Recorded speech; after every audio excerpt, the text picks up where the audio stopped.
diri sebenar-benar diri, yaitu ruh. Karena yang tahu Tuhan kita itu sang ruh, bukan sang jiwa. Jiwa itu letaknya di sini. Oleh karena itu, siapapun orangnya yang terkena gangguan jiwa, itu berarti sel saraf dalam otaknya itu ada yang konslet. Dan ketika kita tidur, jiwa kita itu off, jiwa kita masuk ke dimensi yang lain, sehingga kita tidak sadar.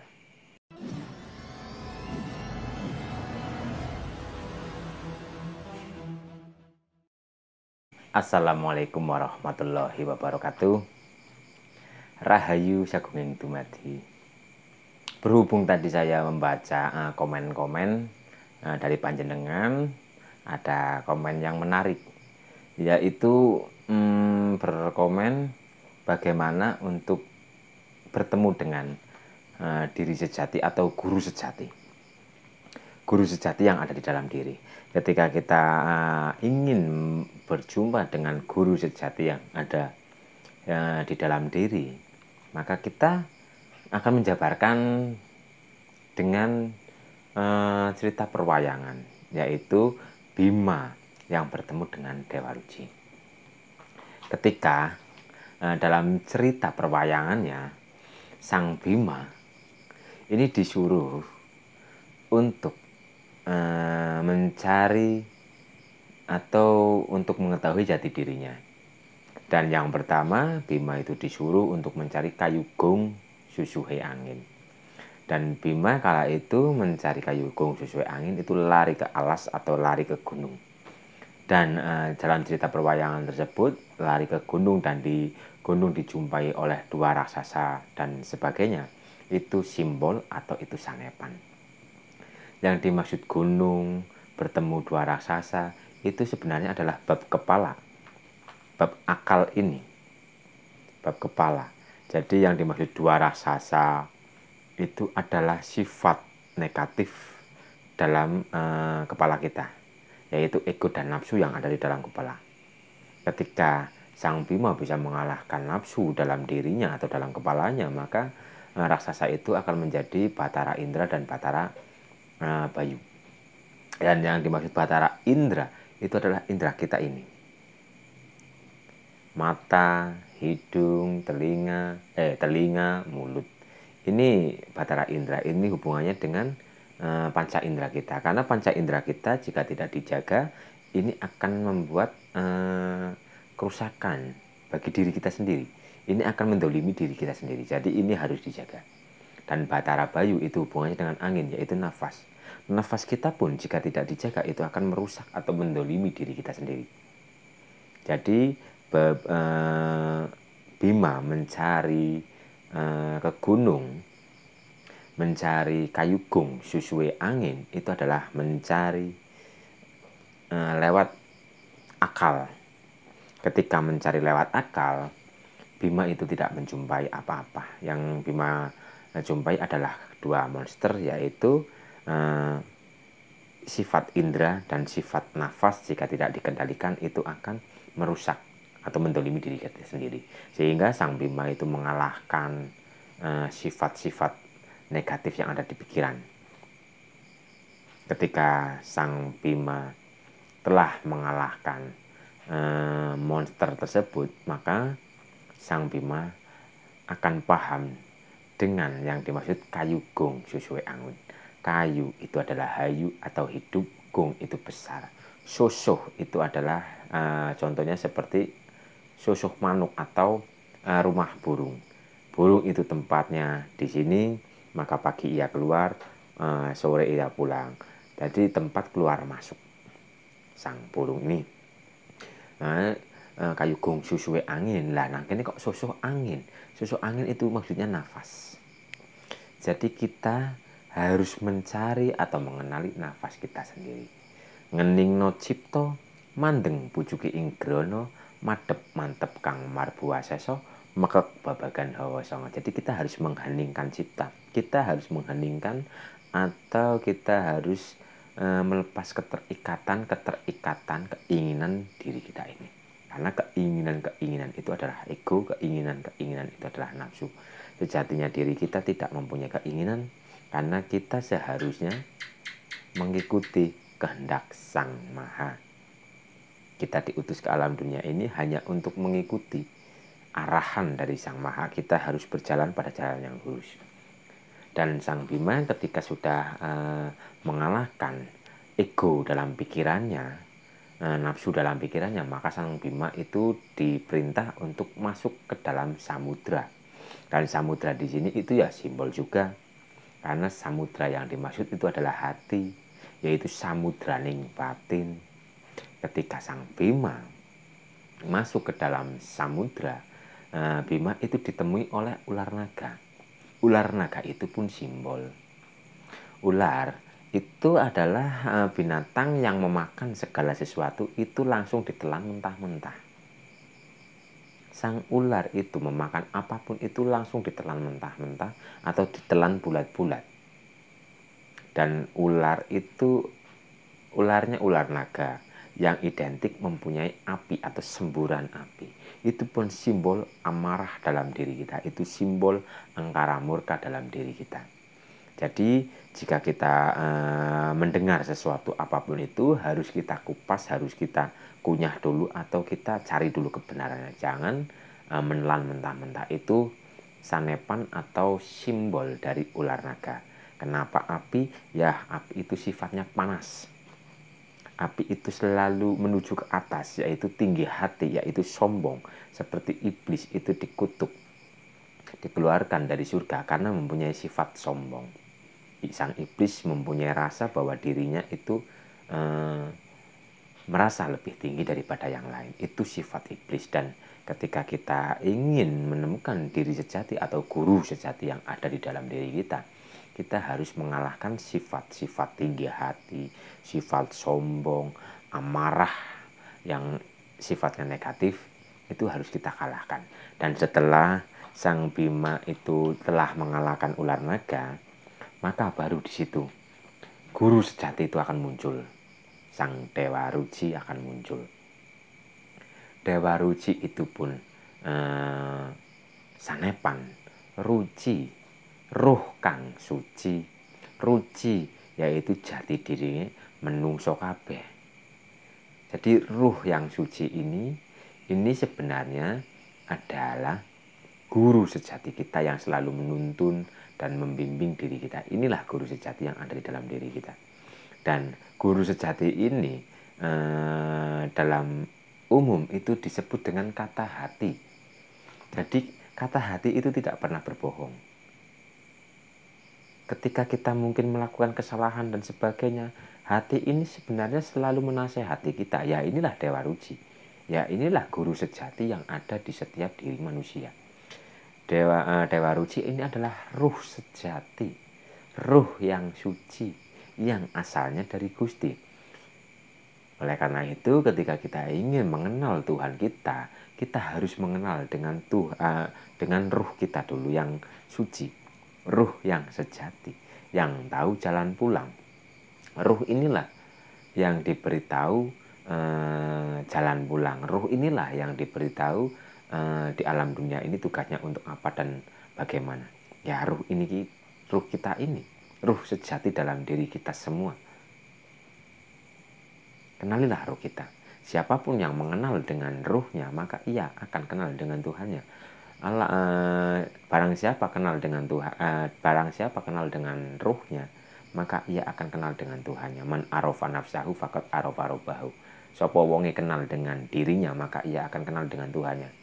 Tapi yang dimaksud diri di sini itu bukan sekedar diri raga, itu bukan sekedar diri jiwa, tapi lebih ke diri ruh.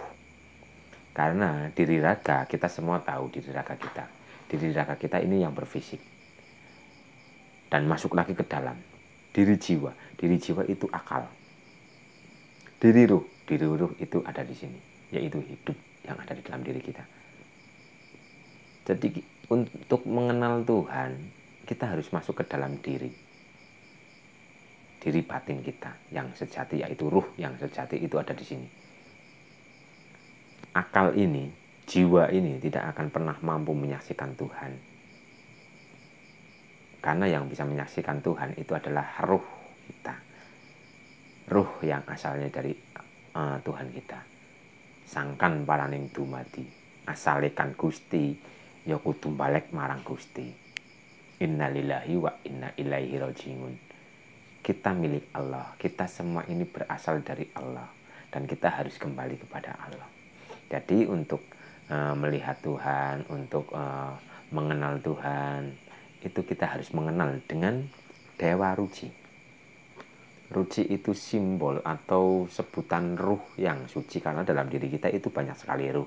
Ada ruh nabati, ada ruh hewani, ada ruh jasmani, ada ruhani, dan ada ruh robani, itu sangat banyak. Dan ruh suci atau Dewa Ruci ini adalah percikan cahaya Tuhan.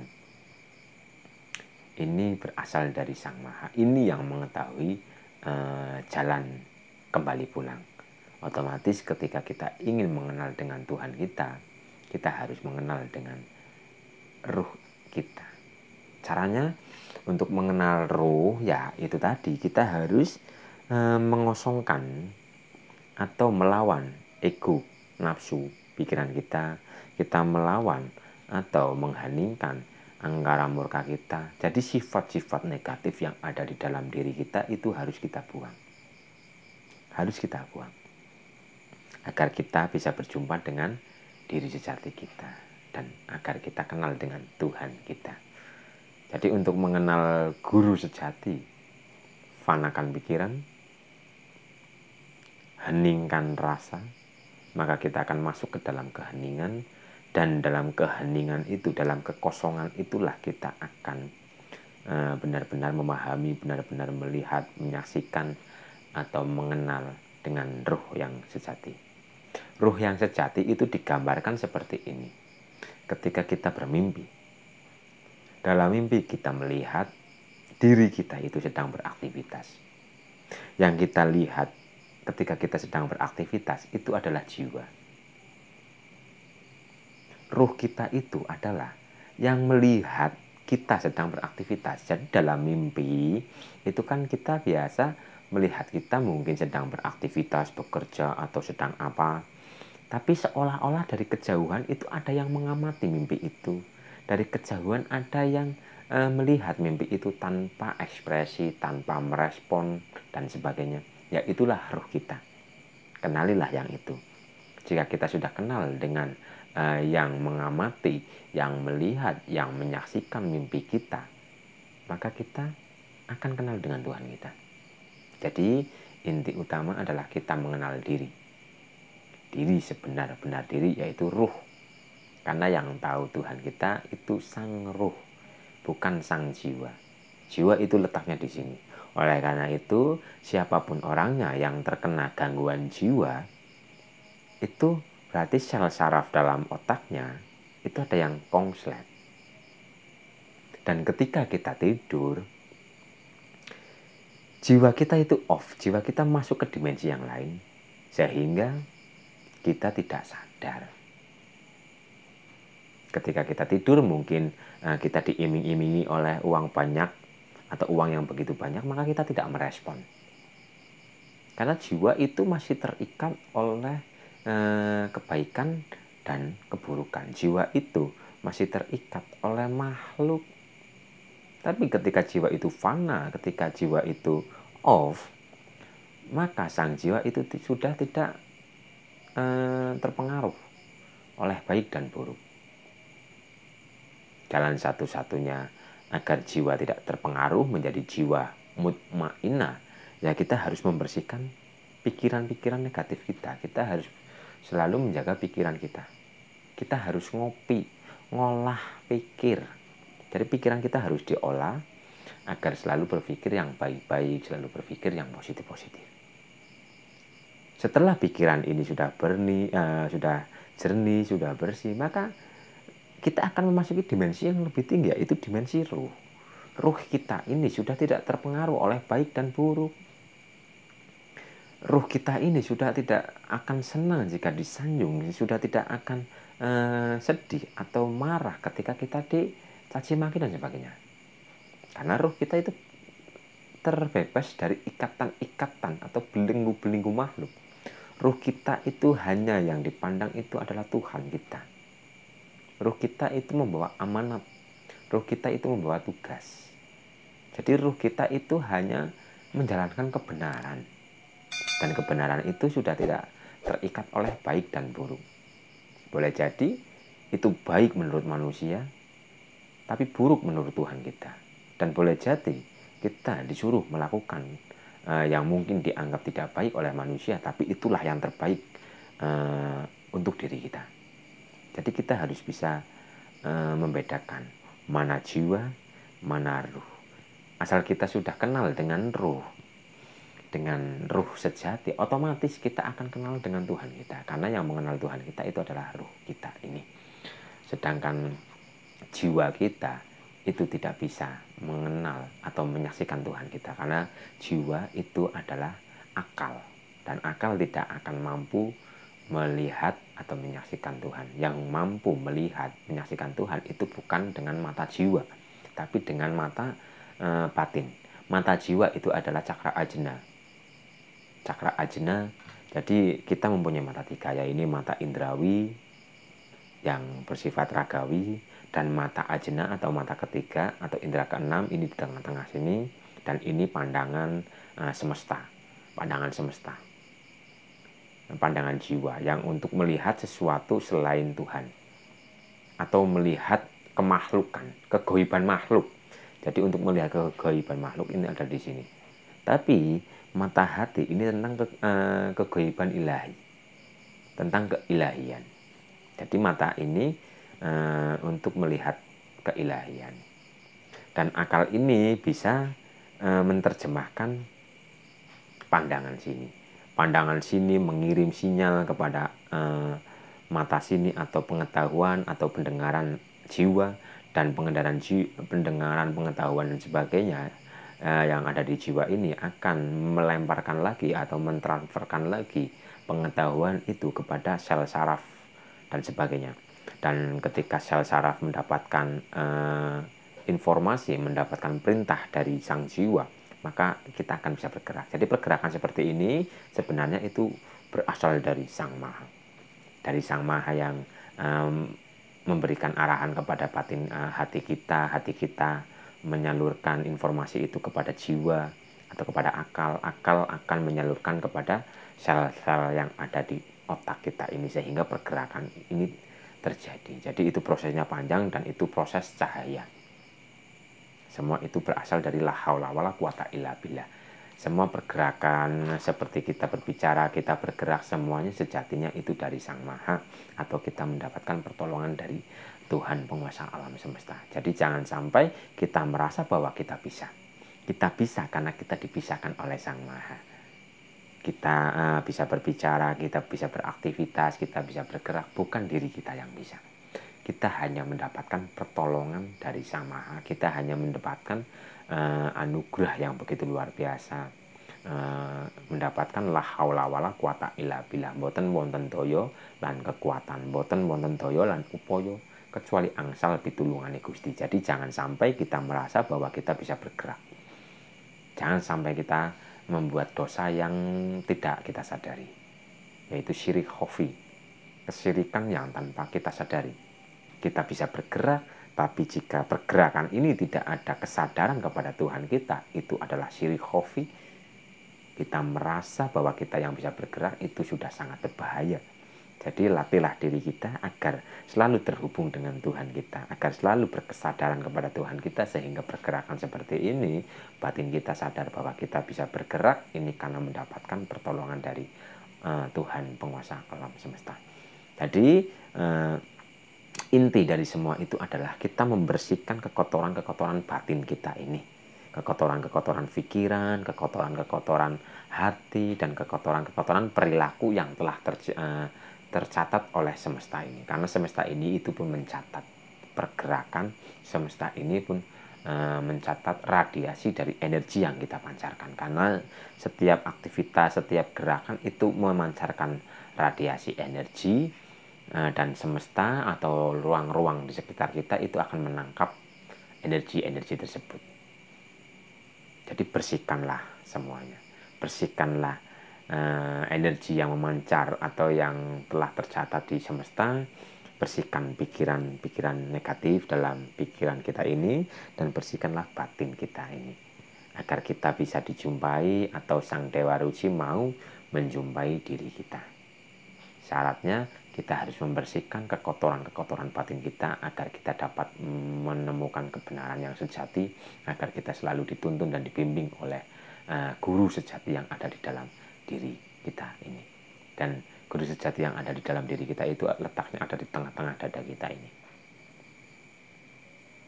Dan saya pribadi mempunyai metode, yaitu dengan sadar nafas. Jadi kita hanya mengamati, kita hanya berfokus kepada keluar masuk nafas kita ini. Caranya itu sangat sederhana, caranya itu sangat mudah. Jadi kita hanya duduk rileks atau terserah, atau tiduran pun boleh, terserah, yang penting masih bernafas. Jadi ketika kita bernafas, kita fokuskan pandangan pikiran kita fokuskan pandangan rasa kita kepada keluar masuk nafas ini. Karena nafas ini mengandung energi ilahi, nafas ini mengandung rahasia yang sangat rahasia, sehingga dengan nafas kita akan bisa membuka pintu gerbang yang ada di dalam diri. Ketika pintu gerbang yang ada di dalam diri itu telah terbuka, maka sang sejati atau guru sejati akan kita jumpai, akan memejang kita, akan memberi pencerahan kepada kita ini. Jadi saya pribadi itu menggunakan sadar nafas. Jadi hanya menyadari keluar masuk nafas, karena nafas kita ini begitu luar biasa. Mungkin ketika kita grogi, kita emosi dan sebagainya, kita tarik nafas, maka emosi itu akan sedikit demi sedikit mereda. Jadi dengan nafas, asal kita sadar kepada nafas kita sadar bahwa di balik nafas ini mengandung apa, maka secara perlahan, asal kita istiqomah dalam sadar nafas, pikiran-pikiran negatif, rasa-rasa buruk sangka, sifat-sifat negatif itu akan sedikit demi sedikit terbersihkan. Setelah kekotoran-kekotoran batin itu terbersihkan, disitulah kita akan berjumpa dengan diri kita yang sejati atau guru sejati yang ada di dalam diri kita ini. Oke, mungkin itu saja yang bisa saya jabarkan atau saya jelaskan sedikit. Dan semoga kita semua selalu dalam lindungan Allah Subhanahu wa Ta'ala. Kita diberikan rizki yang berlimpah, kita dilancarkan rizkinya, diberi rizki dari arah yang tidak disangka-sangka.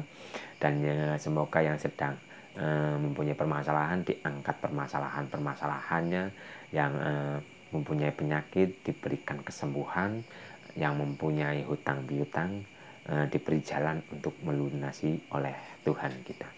Dan semoga kita semua akan selalu merasa bahagia asal kita selalu mendekatkan diri kita kepada Tuhan kita. Hadapkanlah wajah kita kepada Tuhan kita.